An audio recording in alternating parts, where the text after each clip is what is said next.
Emma's heart pounded as she spun in circles, the carnival lights and sounds suddenly overwhelming. Unfamiliar faces blurred past her, none of them her mother's. Panic climbed up her throat as she realized she was utterly lost in the massive crowd.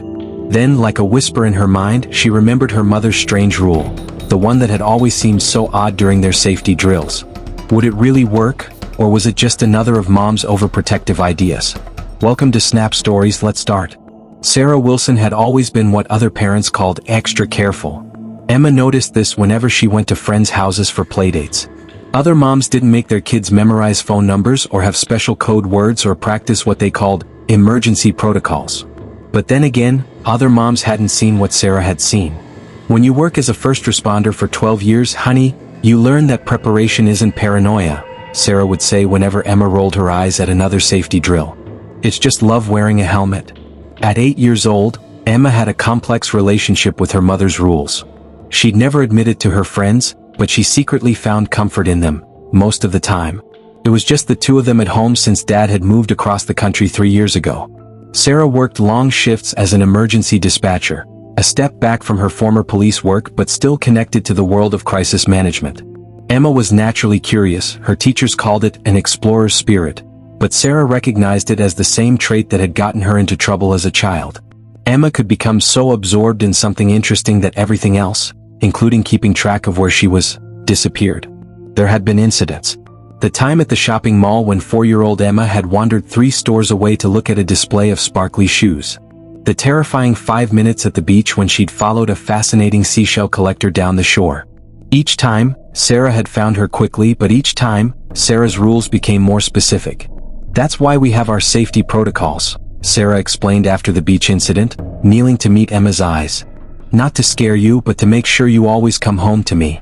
They turned the protocols into games. They practiced them on walks, during car rides, even standing in line for ice cream. Emma would recite them back, sometimes adding dramatic flair that made Sarah laugh despite the serious intent behind each rule. But there was one rule that always confused Emma. It seemed to go against everything logical, and whenever she questioned it, Sarah would simply say, "Sometimes the most unusual solutions are the safest ones. Trust me on this." The annual summer carnival had been their tradition since Emma was 4. It arrived every July, transforming the fairgrounds into a wonderland of lights, music, and excitement. This year was special. Emma had finally grown tall enough to ride the Cyclone, the carnival's famous roller coaster. "Stay close," Sarah reminded as they navigated through the unusually dense crowd. The website said they've added that new virtual reality pavilion this year, so there are more people than normal. Emma nodded, only half listening as she took in the sensory feast around them. The scent of funnel cakes and cotton candy mingled with the excited screams from the rides. Colored lights reflected off the metal structures, creating an almost magical glow against the darkening summer sky. "Can we go to the game booths first?" Emma asked, clutching her mother's hand. "I want to try to win that giant panda." Sarah checked her watch. "Let's do the Cyclone first while the line is still reasonable.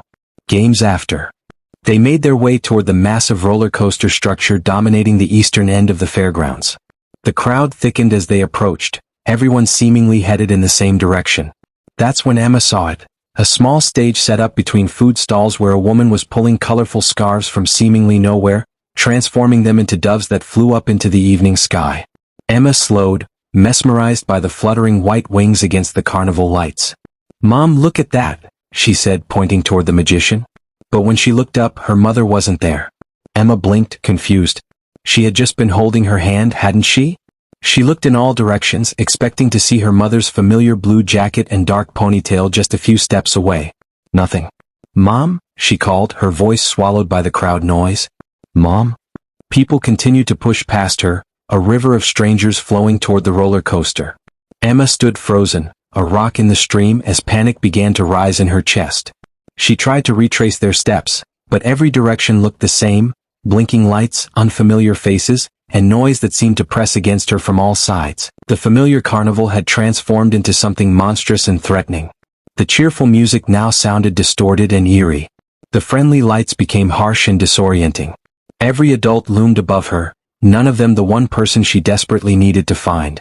"Mom!" she shouted again, louder this time, her voice cracking. A few people glanced down at her but continued walking. One teenage boy with headphones didn't even notice as he bumped into her, nearly knocking her down. It was then that Emma truly understood. She was lost. Emma tried to be logical the way her mother had taught her. First, she attempted to find a landmark they had passed. There had been a tall giraffe statue by the entrance, hadn't there? Or was it an elephant? The details blurred in her frightened mind. She spotted a security guard and approached him. "Excuse me, I can't find my mom," she said, having to shout over the noise. The guard barely looked at her. "Lost and found tent is by the Ferris wheel," he replied, pointing vaguely westward before turning back to his radio. Emma walked in the direction he pointed, but there were too many people, too many lights, too many sounds. As the daylight continued to fade, the carnival became a labyrinth of shadows and blinding spotlights. "Think, Emma," she whispered to herself. What were the protocols for getting lost? She tried to recall her mother's lessons, but fear had scattered her thoughts. She remembered something about staying put, but where had she last seen her mother? By the magic show? Near the roller coaster entrance? Everything looked different now.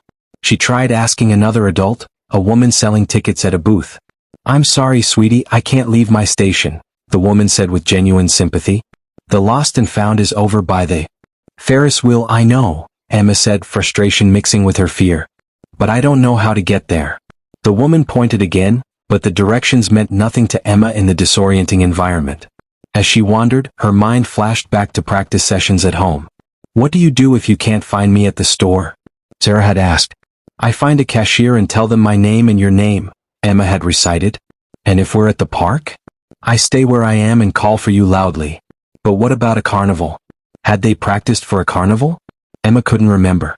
The crowds began to thin as she found herself in a less populated area between attractions. Her feet hurt, her throat was dry, and hunger gnawed at her stomach.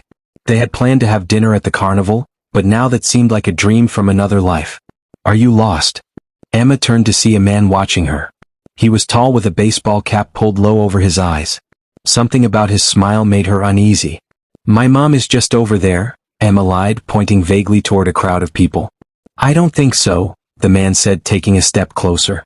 "I've been watching you wandering around for a while. You're lost, aren't you?" Emma's heart pounded. One of the rules flashed in her mind. Never tell a stranger you're alone. "My mom's waiting for me," she insisted, backing away slightly. "Let me help you," the man offered, his voice friendly but his eyes cold. "I can take you to the lost and found." Another of her mother's rules surfaced.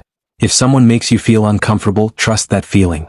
"No, thank you," Emma said firmly, continuing to back away. The man's smile tightened. "Don't be silly. It's getting dark. A little girl like you shouldn't be alone. Come with me." As he reached toward her, something clicked in Emma's mind. The unusual rule, the one that had never made sense to her. "If you're ever truly lost and can't find me," Sarah had said, "don't look for me at all." "That doesn't make sense," Emma had protested. "Listen carefully," Sarah had continued. "Don't look for me. Instead, find a mother with children and ask her for help." Why not just find any adult? Because a mother with her own children is the safest person to approach. She's already in protection mode. She's already thinking about keeping kids safe. The rule had seemed so strange, so counterintuitive. Don't look for your own mother? But now, facing this stranger whose smile never reached his eyes, Emma understood. Emma turned and ran, pushing through a gap in the crowd. She could hear the man calling after her, but she didn't look back. Her eyes darted frantically around the carnival, searching not for her mother now, but for another mother, any mother with children. She spotted a woman holding the hands of two small boys near a cotton candy stand. The woman was bending down, wiping sticky pink residue from the younger boy's face with a napkin. Something about her gentle movements gave Emma courage. Emma rushed toward them, glancing over her shoulder to see the man in the baseball cap scanning the crowd, trying to spot her. "Excuse me," Emma said breathlessly, approaching the family. "I'm lost and there's a man following me, and I need help finding my mom." The woman straightened immediately, maternal alertness visibly engaging like a shield deploying. She looked at Emma, then passed her to where Emma had come from. Her eyes narrowed slightly. "I see him," the woman said quietly. "Stay right with us." She turned to her older son, who looked about 10. "Tyler, hold your brother's hand and stay close."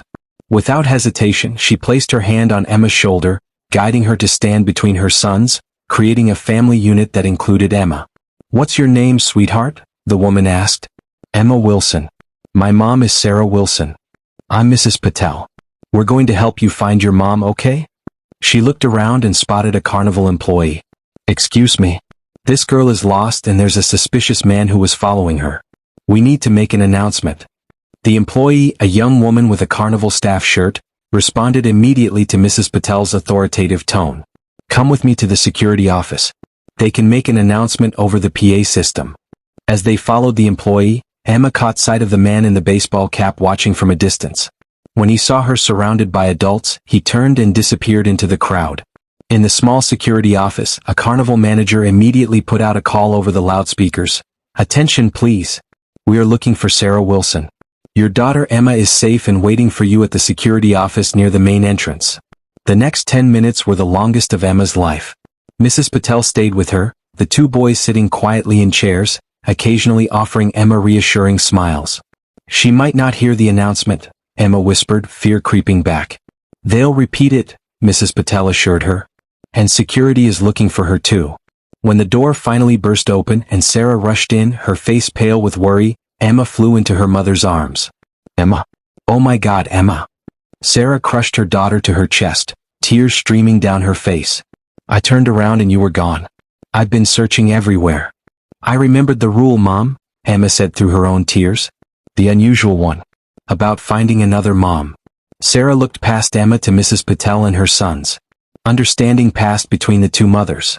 "Thank you," Sarah said, her voice breaking. "Thank you so much." Mrs. Patel nodded. She did exactly the right thing. As they left the security office, a police officer approached them.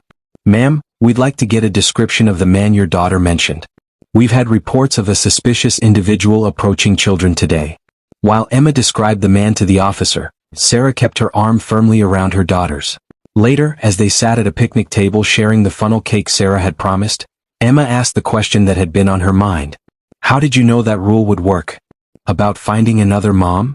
Sarah wiped powdered sugar from her mouth before answering. "When I was a police officer, I handled a lot of cases involving lost children. I noticed a pattern. Children who approached official security often got intimidated or confused by the process. Children who approached random adults sometimes encountered people who didn't have the best intentions." She took a sip of water before continuing. "But children who found mothers with kids? They almost always got immediate help. Those moms dropped everything to help, no questions asked. They stayed with the lost child until they were safe. Like Mrs. Patel did," Emma said. "Exactly like Mrs. Patel. There's something about a person who's already caring for children. They're in the right mindset to protect any child, not just their own." As if on cue, they spotted Mrs. Patel and her family nearby. The woman waved and Sarah walked over to exchange phone numbers, promising a proper thank you. "You know," Mrs. Patel told Sarah, "I'm going to teach this rule to my boys now too. It makes perfect sense." A month later, Emma stood in the cereal aisle of the grocery store, suddenly realizing her mother wasn't beside her. For a brief moment, the old panic threatened to surface, but instead of fear, Emma felt a calm certainty. She looked around until she spotted a woman helping a little girl pick out a box of cereal. Emma approached confidently. "Excuse me, I can't find my mom. Could you help me?" The woman responded immediately, just as Mrs. Patel had, and within minutes, Sarah rounded the corner with their shopping cart. "Testing me?" Sarah asked with a knowing smile, thanking the woman who had helped. "Just practicing," Emma replied. "Because unusual rules sometimes make the most sense." That evening, Sarah received an email from Mrs. Patel. A local parents group had invited her to speak about child safety after she'd shared the mother rule with some friends. It had resonated strongly, particularly with parents who had experienced similar scares.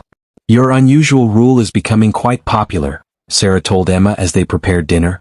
"Mrs. Patel says parents are teaching it all over town now." Emma smiled, feeling a peculiar pride. The rule that had once seemed so strange to her might now help other children stay safe. "Sometimes the best ideas seem weird at first," Emma said, repeating one of her mother's favorite sayings. Sarah looked at her daughter, standing taller somehow, more confident than before the Carnival incident, and felt a complicated mix of emotions. No parent wanted their child to face fear or danger, but she couldn't deny that Emma had emerged from the experience with a new strength. "You know what the most unusual rule really is?" Sarah asked, pulling Emma into a hug. "What?" "That sometimes the scary things that happen to us end up making us stronger in ways we never expected." Emma nodded against her mother's shoulder, understanding perfectly.